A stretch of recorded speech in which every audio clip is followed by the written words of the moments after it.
Notre rôle maintenant, c'est de détecter notre lumière et en profiter au maximum.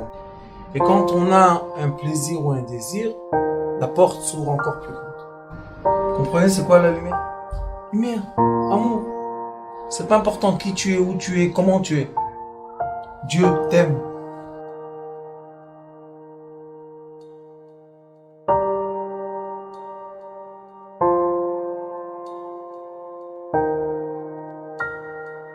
La paracha de cette semaine,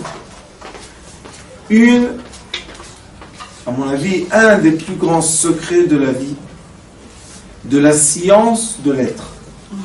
Un des plus grands secrets de la science de l'être. Qu'est-ce qu'il est écrit ici? Ki tikne eved.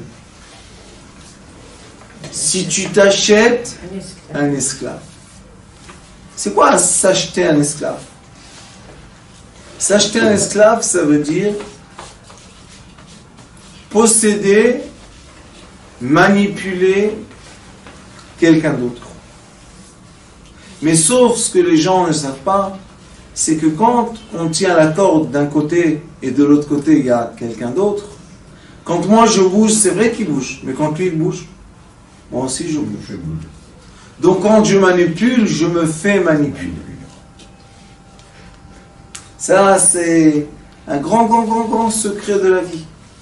Nous, avec l'étude qu'on a de la chassidoute, de l'amour de son prochain, on coupe tous les liens possibles avec tous ceux qui sont autour de nous. De Kitso, quand on s'achète un esclave, on s'achète un maître. Il est écrit Kanalo Eved, Kanalo Adon.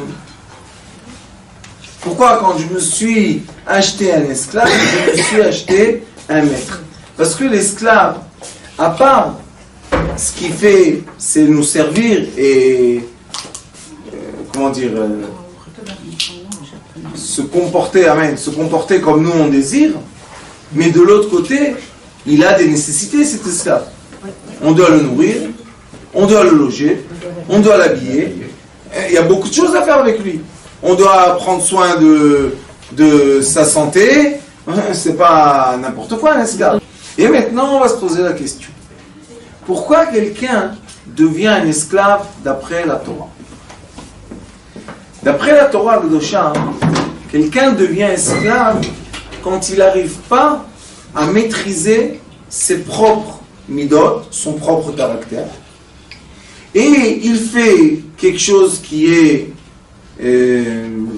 assez grave pour être puni, et la chose qu'il fait pour être assez grave pour être puni est la cause de ce qu'il a besoin vraiment, que c'est être maîtrisé par quelqu'un d'autre. Alors l'esclave, qu'est-ce qu'il a fait? C'est un être qui a transgressé une des lois de la communauté, et en transgressant cette loi, il a eu une dette, et il n'a pas réussi à payer la dette. Alors qu'est-ce qu'ils font? Ils le vendent à l'esclavage. Mais qui achète les esclaves, vous savez? Seulement les gens pieux ont le droit d'acheter un esclave. Pourquoi? Parce que la Torah dit que cet être-là qui s'est vendu à cause qu'il ne savait pas se maîtriser, doit avoir un coach. Un tzaddik, c'est un coach qui va faire quoi? En 6 ans, il doit le transformer de quelqu'un qui a des midot déréglés à quelqu'un qui a de bonnes midot. Et cet être-là, comme il n'a pas réussi à se comporter d'une façon qu'il faut, et il a perdu de l'argent, maintenant il doit repayer cette dette qu'il a. Pourquoi? Parce que si on quitte ce monde-là avec des dettes, on revient dans ce monde payer les dettes. Et revenir dans ce monde n'est pas la bonne solution de l'être humain. L'être humain ne veut pas revenir dans ce monde. Surtout pour quel motif? Pour quel motif? Pour quel motif quoi? Il ne veut pas revenir dans ce monde. Parce qu'on dit que l'âme avant d'être dans ce monde, quand elle est dans les mondes supérieurs, elle est très heureuse de la lumière qu'elle vit là-bas. Et quand elle vient dans ce monde inférieur, elle vit plus tellement les lumières, n'empêche que c'est un très grand débat que hier j'ai développé avec mes élèves à Bnei Brak. Quand on a étudié la Kabbalah, je leur ai dit, c'est vrai que, on a parlé du déroulement des âmes, je leur ai dit, c'est vrai que l'âme descend dans ce monde, et quand l'âme descend dans ce monde, il y a deux façons. Il y a une façon que Baruch Hashem, il y a un bébé qui vient, Toda Rabba, Mazal Tov. Il y a une autre façon que l'âme n'a pas trouvé sa paix, et elle circule. Et elle cherche un corps pour habiter. Et ça, il y a beaucoup dans notre génération, beaucoup, ce problème. Et les gens qui sont habités, ce sont des gens qui ont perdu leur personnalité. Cette âme prend le dessus. Aujourd'hui, dans l'école, je leur ai expliqué exactement où on voit ça quand on veut faire des tests biochimiques. On peut voir exactement où l'âme prend le dessus dans les synapses. Et cette personne-là, maintenant, il y a un corps qui appartient à David, mais il y a l'âme de Moshe qui possède ce corps-là. C'est deux façons que l'âme revient dans cette double personnalité, ceux qui sont périodiques, tous ces problèmes-là. Mais là, on voit que cet être-là qui s'appelle Eved, on voit que ce monsieur, qu'est-ce qu'il a eu? Il n'a pas réussi. La bed, be'alef, en hébreu, si on met un alef au lieu du aïn, ça veut dire qu'on est perdu. Et la lettre alef et la lettre aïn, ils se changent. Ah, c'est les lettres qui viennent de la gorge. Et on voit que cette personne-là, elle est perdue. Pourquoi elle est perdue? Parce qu'elle n'arrive pas, dans les rôles de la société, à adapter son caractère pour se comporter comme il faut. Pourquoi il y a la police? C'est écrit dans le Torah. Tu dois mettre des policiers pour qu'ils fassent quoi? Qu'ils préservent l'ordre. Pourquoi on a besoin de préserver l'ordre? Parce qu'il y a des gens dans toute société. Il y a des gens que leur caractère est plus fort qu'eux et ils sortent de la mesure. Ils sortent des limites. Donc les policiers, ils les remettent dans les limites. C'est ce qui se passe ici. Alors les policiers l'attrapent et ils vont maintenant chez le juge. Le juge dit, si tu dois à quelqu'un 100 000 shekels, tu dois travailler telle et telle année, on voit la valeur de ton travail, et le monsieur qui t'a acheté, il va payer la dette, et toi tu vas donner ton temps. Ça c'est un Eved ivri. Mais cet Eved-là, notre question est, pourquoi, à la fin des 6 ans, quand il est libre, et son maître lui dit, tu sais, la Torah m'oblige pas à te faire sortir seulement libre. Tu vas sortir avec des moutons, avec du vin, avec de l'argent, tu vas sortir plein. Ça veut dire quoi sortir plein? Tu vas sortir tellement plein que tu n'auras pas de besoin pour retourner faire la bêtise que tu as fait. Et si nous, on se serait comporté comme ça, on aurait eu une société qui est un peu différente. Et maintenant, je veux rentrer avec vous dans un grand débat que j'ai eu il n'y a pas longtemps, tribunal en Israël. J'ai chez moi un prisonnier qui habite chez moi à la maison. Je tends entre 2 temps, il est chez moi. Bon, quelques mois déjà. Et maintenant, il y a une grande question. Quelle est la question? Qu'est-ce qu'on doit faire avec quelqu'un qui est sorti des mesures et s'est comporté contre la loi de la société? Est-ce qu'on doit faire comme dans certains pays où si quelqu'un vole, on lui coupe la main?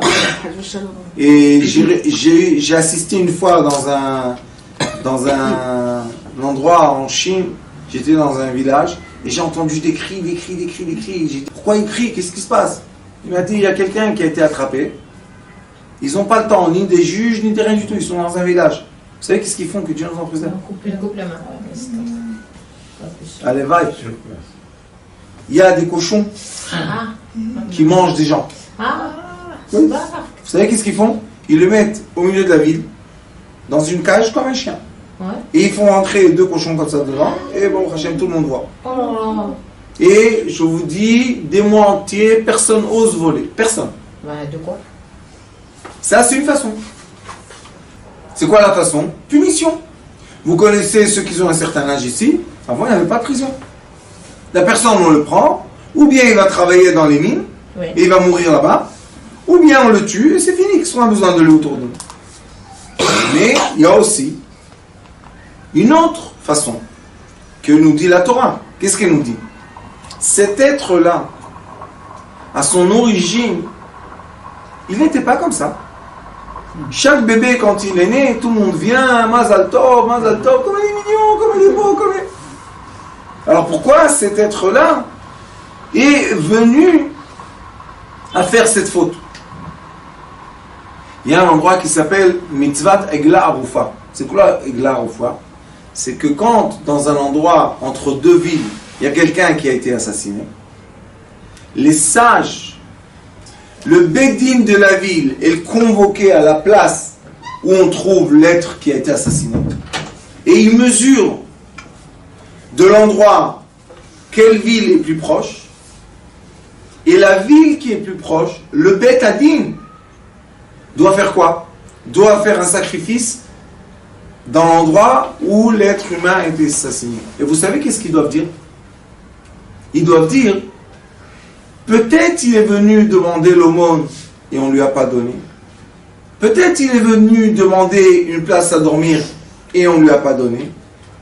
Et la personne, tout être humain, quand on le pousse à la limite négative, eh bien oui, il fait des choses qu'il ne voulait pas faire si ça ne serait pas comme ça. Et vous pouvez prendre la plupart des gens qui ont fait des bêtises, si vous parlez avec eux comme des êtres humains, vous voyez que ces gens-là regrettent la bêtise qu'ils ont fait.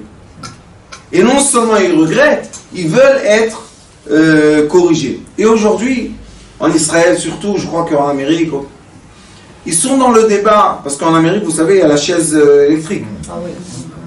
Il y a le grand débat, est-ce qu'on doit punir une personne par la mort, ou bien on doit corriger la personne? Et la Torah dit, dans certaines transgressions de la personne de la loi, on doit la prendre chez soi et l'éduquer à nouveau. Une nouvelle éducation. Même s'il l'a tué? Non. En tuant, il y a quelque chose d'autre. Là, on parle de quand quelqu'un il a pris une dette Oui. et il n'a pas réussi à payer et il doit payer. D'accord. Comment il paye? Dans son travail. Mais il n'a pas d'argent.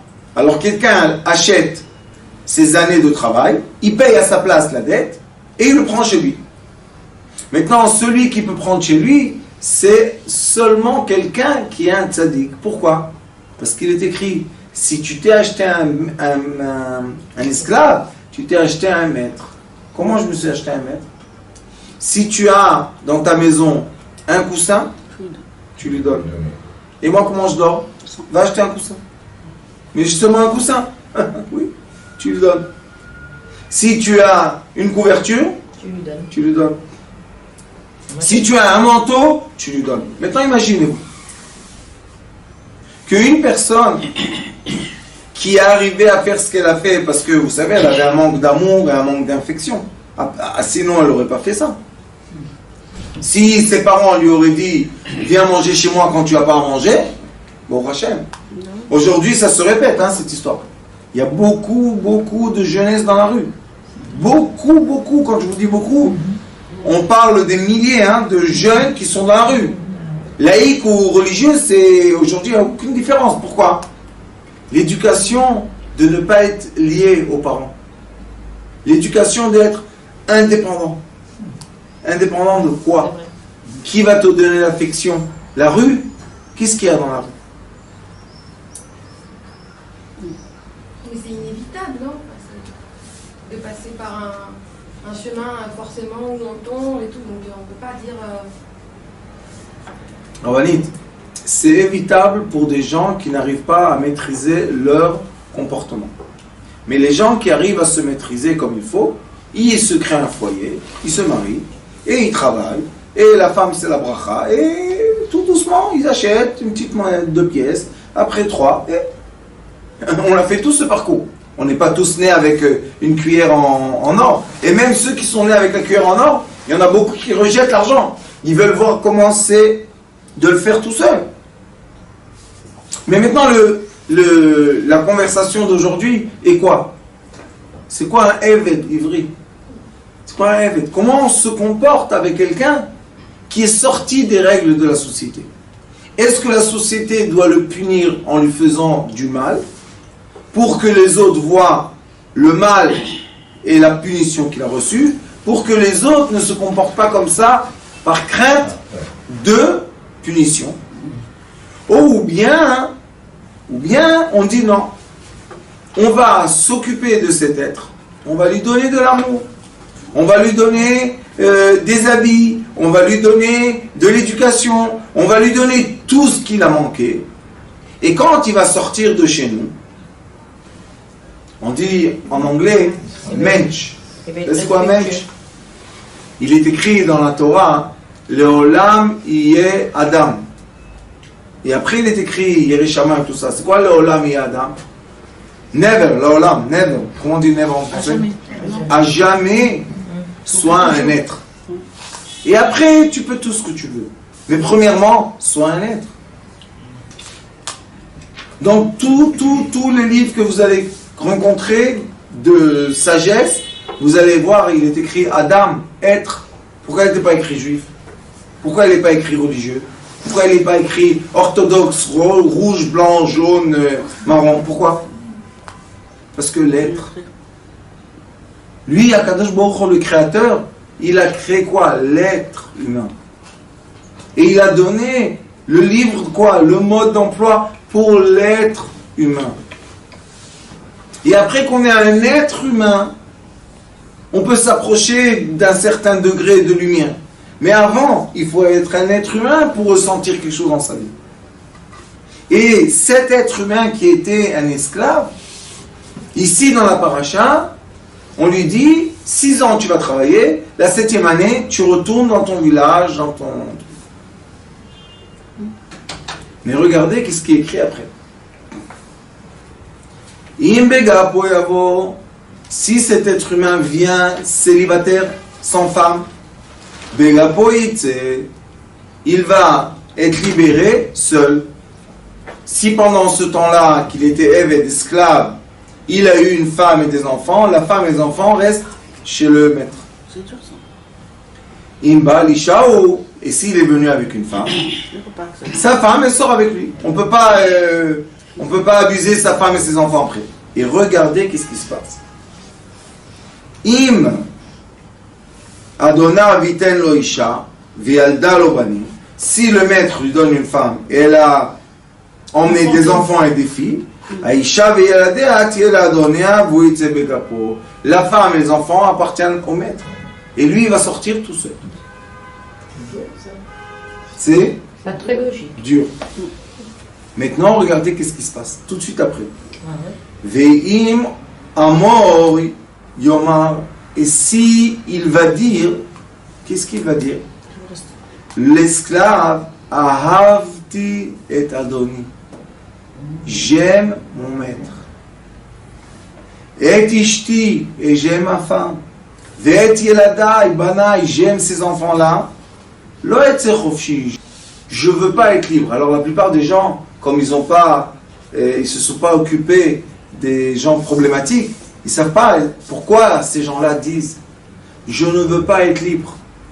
Parce que les recherches ou les études prouvent que quand quelqu'un était déjà dans la mauvaise action, il va retourner dans cette société de mauvaise action.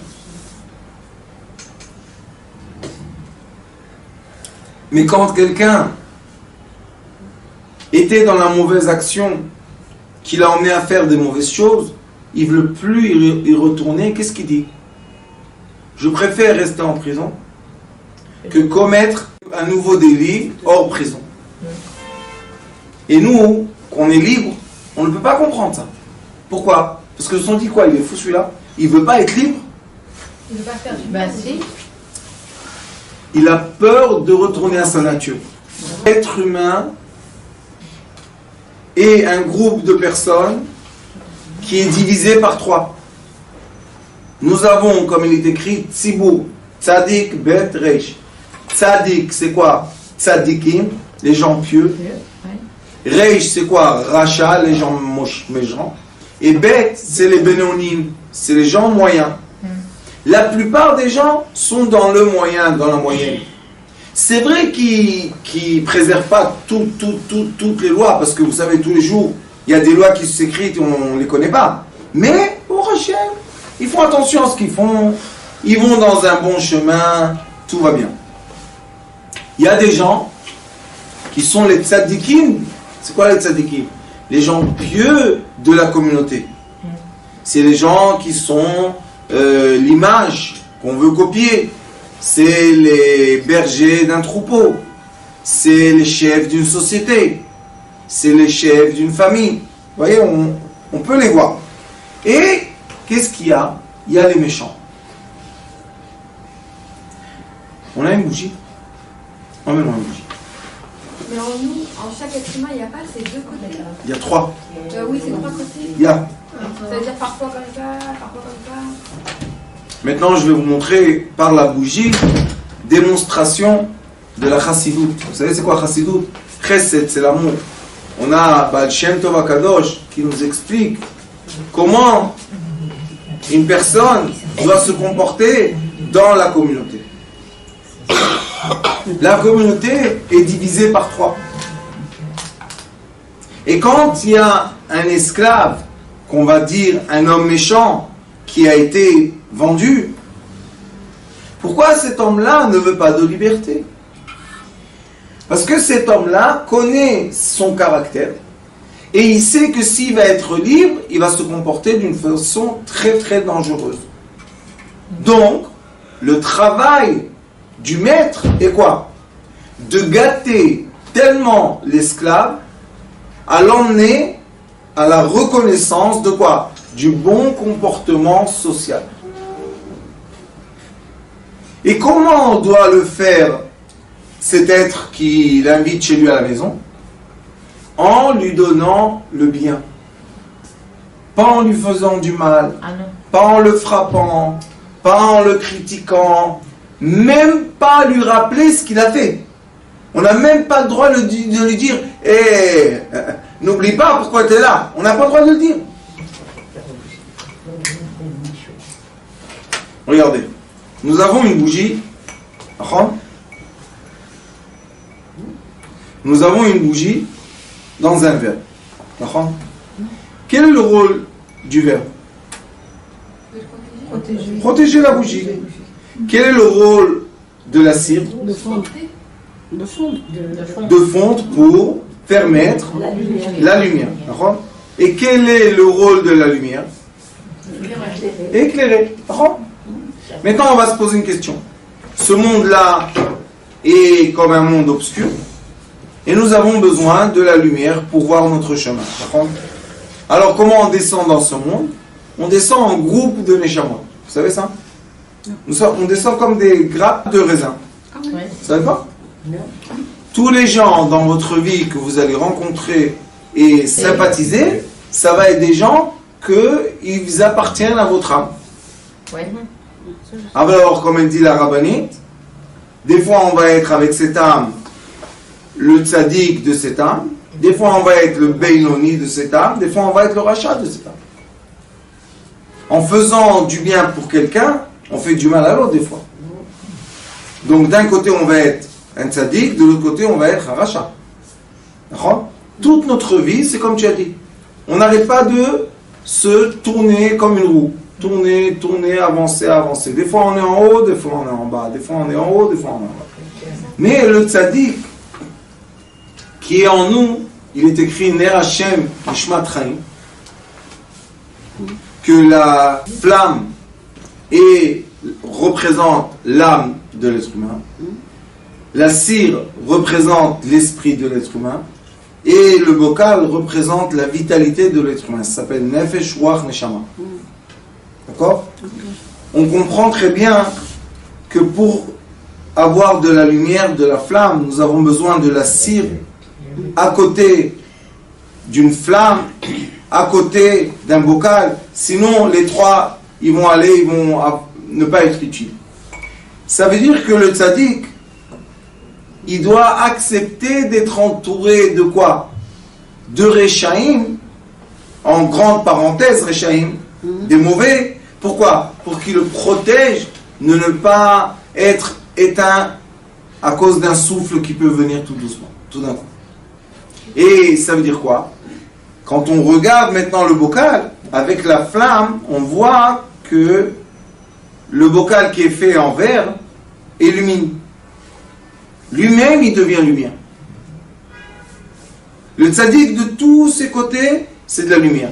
Mais le rachat, dans le côté qu'il est vers le tzaddik, il le sert, il l'aide, il lui donne, c'est de la lumière. De l'autre côté, quand il est gardien des gens qui veulent venir attaquer le tzaddik, c'est de l'obscurité. Seulement les trois ensemble, quand ils vivent, les trois sont utiles pour illuminer. D'accord? La même chose dans notre vie. Cet évêque-là, cette personne qui a été vendue à nous, notre rôle, c'est quoi? Illuminer la matière. Être capable, c'est quoi illuminer? Rentrer dans la tête, dans la conscience de cet homme qui est venu être esclave chez nous, la lumière de son âme, ça s'appelle allumer l'âme de la personne, et maintenant tu peux le faire sortir de chez toi, c'est une grande bracha. Mais il y a des gens qu'on essaye avec le briquet de les allumer, ça ne s'allume pas. Ça ne s'allume pas, ils n'arrivent pas. Ces gens-là préfèrent être le bocal qui entoure la flamme que d'être un bocal pas utile qu'on jette à la poubelle. L'être dangereux ne veut pas être dangereux. Alors qu'est-ce qu'il demande? Je veux me coller au tzaddik. Pourquoi? Parce que je veux illuminer moi-même. Mais j'arrive pas. Je ne suis pas au degré de l'âme, je suis au degré de la vitalité. Est-ce que ça veut dire qu'il n'a pas une place dans une communauté? Non. Ça veut dire qu'on doit créer des communautés, comme notre communauté Sitrei Chaim, que dans cette communauté, nous avons de tout. Si vous rentrez dans Facebook, il y a Sitrei Chaim, Yeshiva Tayar, la Yeshiva dans la forêt. Et vous allez voir les enfants qui sont liés à nous tous, puisqu'on est une grande sphère, vous allez être un peu étonnés. Mais ces enfants-là, qui ont l'air d'être très durs, etc., ces enfants-là, quand ils rentrent et ils reçoivent la lumière, ils deviennent doux. Et Baruch Hashem, on a réussi à en marier quelques-uns. Et Baruch Hashem, il y a là-bas des enfants déjà. Et ces gens-là, au lieu d'être des gens qui étaient dangereux, qui frappaient, qui cassaient, qui envoyaient les gens à l'hôpital, qui buvaient de l'alcool, c'est devenus des familles. Alors il y a des gens qui me disent, mais ils ne sont pas devenus religieux. J'ai dit, monsieur, ce sont de bons citoyens. Pourquoi? Parce que pour moi, ce sont de bons êtres. Ce sont des êtres bien. Ce sont des gens qui travaillent. Ce sont des gens qui ont une famille. Ce sont des gens qui se comportent comme il faut. Ils ne frappent plus. Ils ne boivent plus l'alcool. Ils ne se comportent plus, que Dieu nous en préserve. Je pense qu'on a fait toute cette communauté une bonne chose pour eux.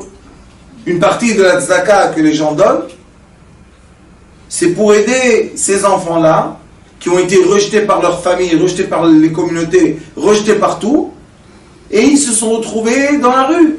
Et dans la rue, qu'est-ce qu'il y a? Il y a la force, il y a la violence, il y a des mauvaises choses. Moi, des fois, je dis aux gens, vous savez, vous jetez vos enfants de la maison. Bravo, kol hakavod. Mais ils ne vont pas dans le vide, ils ne vont pas dans le cimetière, ils vont vivre, ils vont devoir quoi? S'arranger. Et quand ils s'arrangent, c'est pas toujours dans le bon chemin. Non. Est-ce que ces gens-là sont méchants? Non, pas forcément. Pas forcément. C'est le Eved. Pourquoi le Eved? Parce que la Torah dit, ce monsieur-là a volé, ce monsieur-là a fait quelque chose qu'on doit le vendre pour cette chose qu'il a fait. Est-ce que l'être intérieur est méchant? Non. Alors écoutez, qu'est-ce que fait cet esclave qui est, moi je pense, très franc avec la société? Il dit, vous savez, si je sors de la maison de mon maître, ça va pas bien aller. Je veux rester chez lui. La Torah dit, vous allez l'emmener à la porte, et dans le coffre de la porte, le contour, vous allez mettre son oreille, et il va avoir un handicap qui se voit, parce que l'oreille, on ne cache pas. Et malgré l'handicap qu'on va voir dans le marché, on va dire « Ah, c'est un esclave », il préfère être nommé esclave et ne pas faire des mauvaises choses que ne pas être esclave et faire des mauvaises choses. Moi, je vais vous poser une question. Est-ce que cet être-là, qui a pris sur lui un handicap que tout le monde se moque de lui, Eved, pour ne pas leur faire du mal, qui est le tzaddik? Lui. C'est un grand tzaddik. Pourquoi il est honnête avec la société? Il dit à la société, écoutez, moi, j'ai grandi, que Dieu nous en préserve, hein, on a grandi dans des endroits pas tellement sympathiques. Si tu n'étais pas fort, ça marchait pas tellement. J'ai choisi de prendre sur moi un handicap pour ne pas te faire de mal, toi, l'être de la société, et maintenant, toi, l'être de la société, tu te moques de moi. Vous comprenez où est le dilemme? C'est très fort, ça. Et les gens, ils ne se gênent pas du tout de se moquer des autres. Est-ce que tu sais ce qu'il a pris, cet être humain, sur lui? Pourquoi? Pour se comporter comme il faut. Tu sais quels efforts il fait? Tu ne sais pas, non? C'est pour ça que la Torah dit, il peut être esclave seulement un tzaddik. Pourquoi? Parce que le tzaddik va le transformer en lumière, malgré qu'il est quoi? Du verre. Si on aurait ici du plâtre, aussi le plâtre était illuminé. Si on aurait ici du fer, aussi le fer aurait été illuminé. Pourquoi? Parce que le tzaddik, il illumine chaque personne à son degré. C'est ça un vrai tzaddik. Un homme qui est un homme pieux, qui est un berger, doit aimer son troupeau à tel point que pour lui et le troupeau, c'est la même chose. Il n'y a aucune différence entre eux. Ah, mais toi, tu es un grand tzaddik. Non. Moi, je suis une partie d'une sphère entière. Regardez la flamme. Combien elle est heureuse qu'il y a la cire. Combien la flamme est heureuse et reconnaissante qu'il y a le récipient qui la contient et qui la protège. Ça, c'est une bonne flamme. Ça, c'est une flamme de tzadikim. Mais pourquoi l'handicaper? Pourquoi lui donner une marque par rapport à la société? Je vous explique. Parce qu'à la fin, qui l'a rendu méchant? La société. Pourquoi la société l'a rendu méchant? Parce que quand il a demandé de l'aide, personne ne l'a entendu. J'explique. L'handicap est que la société voit ce qu'elle crée en elle-même. C'est la raison que les enfants qui quittent des chemins de leurs parents, ils se font des tatouages, ils ont des coiffures bizarres, ils se font des piercings partout où vous voulez. Vous savez pourquoi ils font ça? Pour se sentir libre. Pourquoi? Pour se sentir libre. Non, pour montrer à la société, regardez ce que vous avez créé. Ouais, c'est ça. C'est la raison, et c'était dans toutes les générations, hein. Vous voyez, tout seul. Mais un enfant comme ça, ou un adulte, ou un adolescent qui fait ça, qu'est-ce qu'il dit? Je vous ai demandé de l'aide, vous n'étiez pas à l'écoute. Alors maintenant, vous pleurez qu'est-ce que vous pleurez? Vous pleurez ce que vous avez créé. Chez le tzaddik, c'est pas comme ça. C'est pour ça qu'on voit des gens qui se rapprochent du tzaddik, ils enlèvent les tatouages. Aujourd'hui, il y a possibilité en Israël d'enlever les tatouages. Ils refont leur coiffure normale.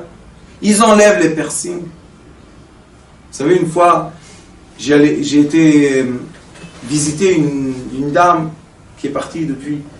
Une dame, paix à son âme. Une dame à l'hôpital Laniado. Et elle était dans une très mauvaise situation. Et vraiment, je vous dis la vérité, je ne savais pas quoi faire. Elle était toute sec, elle ne mangeait pas, elle ne buvait pas, elle était... ça y est. Et quand même, sa famille, elle a pleuré. Tu te rappelles, tu es venu avec moi? Et ma mère, elle m'a pris. Top. Elle m'a pris en voiture. On arrive dans le parking. Je vois un jeune homme avec une bouguette d'oreille. J'ai dit, Ya Rabbi, merci. Voilà la solution. Elle me dit, qu'est-ce qu'il y a? Je lui dis, avant d'avancer, j'arrive. J'étais pas avec la canne avant, j'étais comme ça. J'ai dit, dis-moi mon frère, t'as jamais eu la chance de sauver la vie de quelqu'un? Elle m'a dit, t'as bu quoi toi? J'ai dit la vérité, j'aime bien Absolute, mais ce n'est pas le cas aujourd'hui. Elle m'a dit, pourquoi tu parles avec moi? Tu es un rabbin? J'ai dit, oui, je suis rabbin. Elle m'a dit, alors pourquoi tu parles avec moi? Le pauvre. J'ai supplié, j'ai pleuré. J'ai dit, fais-moi plaisir, aide-moi. Il m'a dit, mais comment je peux t'aider? Le pauvre, à la fin, il ne savait plus quoi faire. Il a rencontré... Il m'a dit, qu'est-ce que je peux faire? J'ai dit, qu'est-ce que tu es prêt à faire pour sauver la vie d'une dame qui est à l'hôpital? Il m'a dit, quelle est la question? Tout. J'ai dit, ce mot-là qu'il a sorti de sa bouche, c'est une force, vous comprenez pas? Parce que lui, il a son truc, il est plus à l'école, fanfaron, il travaille dans un parking pour gagner un peu d'argent. Lui, il a été rejeté de la société. Hein? Il ne fait pas ce qu'il doit faire normalement, être chez lui à la maison, faire les devoirs, aller à l'école, faire les examens, recevoir son bac, une vie normale. Mais lui, il doit survivre à tellement jeune. Top. Il m'a dit, bon, qu'est-ce que je dois faire? J'ai dit, donne-moi ta boucle d'oreille. Il m'a dit, quoi? Je lui ai dit, la seule chose que tu dois faire, c'est me donner ta boucle d'oreille. Et je vais la donner à cette dame, et je vais lui dire que cette boucle d'oreille va lui sauver la vie, et tu verras que tu vas lui sauver la vie. Il ne savait pas quoi faire, le pauvre. Et si après il remet une? Ça fait rien. Et juste faire le geste? Le geste pour qui? Pour une dame. Une vieille dame. Il a donné... Vous savez qu'est-ce qu'il a fait? Pour sauver la vie. Pour lui, vous savez, enlever la boucle d'oreille, c'est honteux chez les gens dans la rue et tout. Quoi, on t'a... Il a enlevé la boucle d'oreille. Vous savez qu'est-ce qu'il m'a dit? Chitier Bria. J'ai pris la boucle d'oreille. Moi, j'étais sûr que ça allait, c'est fini. J'arrive, je vois la dame. Déjà, elle était réveillée. Ah, monsieur le Rav, vous êtes venu malgré, merci. Je dis non, pas moi, merci. Regarde la boucle d'oreille. Je dis, tout ça vient ça. Je dis, je te donne un cadeau, un camé. Vous savez c'est quoi un camé? C'est un objet qui donne de la chance. Elle me dit, pourquoi? Je dis, parce qu'il y a un jeune homme là-bas, dans le parking, qui a enlevé cette boucle d'oreille pour que toi, tu sors de l'hôpital. Je te la donne. Elle a pleuré. J'ai dit, maintenant, ces larmes vont entourer cet enfant de beaucoup de lumière et de réussite. La vérité, j'ai pas vu qu'est-ce qui s'est passé avec lui dans la vie parce que je le connais pas. Mais je suis sûr qu'il a pris de bonnes décisions après. Je suis sûr. C'est quoi ça, vous savez? Regardez. Il a donné une partie de lui. Regardez, c'est quand la flamme illumine le récipient. Le tafkid du tzaddik, c'est pas moi, hein, Non. il y a des autres. Mais non, moi je n'ai pas la patience d'être là-bas dans ce groupe. La tafkid du tzaddik, c'est quoi? C'est d'illuminer les gens qui l'entourent. Il doit regrouper le troupeau et illuminer le troupeau. Vous savez comment on illumine? Seulement en une chose. Aimer. Ahava, c'est echad. Ma c'est echad, c'est quoi un? Echad, un, ça veut dire que nous, si on est la flamme, non, je ne suis pas une flamme. Ça veut dire quoi tu n'es pas une flamme? Voilà, on te voit flamme. C'est pas la flamme. Je suis la cire, je suis le récipient et je suis la flamme. Où on a étudié ça? Mon cher Rabbeinu, avant de partir d'Égypte, il a dit à Pharaon, Betsonenu uvkarenu nilech. Vous savez combien? 3 coups Égypte a reçu à cause de ce débat. Je veux sortir avec la bétail, la petite bétail et la grande bétail. Maintenant, pourquoi tu insistes avec la bétail? Sors, ça y est. Le Zohar HaKadosh nous dit, vous savez c'est quoi la bétail? Be'irim. C'est quoi les Be'irim? C'est les gens ignorants. Be'irim, c'est les gens ignorants. L'ignorance, c'est quoi? Ishba'ar lo yeda orsi lo yavin et zot. Mais en araméen, Be'irim, c'est quoi? C'est de la bétail. Les gens ignorants, c'est de la bétail. Et mon cher Rabbeinu, quand il dit la paracha Nitzavim, Va'atem Nitzavim kulchem hayom, rashechem, tapechem, vechule, on n'entend pas, où est le mot Be'irim? Où sont les Tsonenu, Pkaren, où ils sont partis? La réponse est que mon cher Rabbeinu, c'était un berger tellement bien, tellement qu'il aimait tout le peuple d'Israël, qu'il a transformé tout le monde en quoi? En être. Et c'est ça le rôle qu'on doit travailler cette génération. Les bergers qui se ressentent, c'est un sentiment d'être un berger, vous savez, c'est quelque chose qui est intérieur. Il faut qu'ils aillent regrouper, assembler autour d'eux 2 personnes, 3, 4, c'est pas important la quantité. Et leur donner tellement d'amour pour qu'on dévoile dans la matière la lumière. Et ça, beaucoup de lumière comme ça, ça sera Mashiach.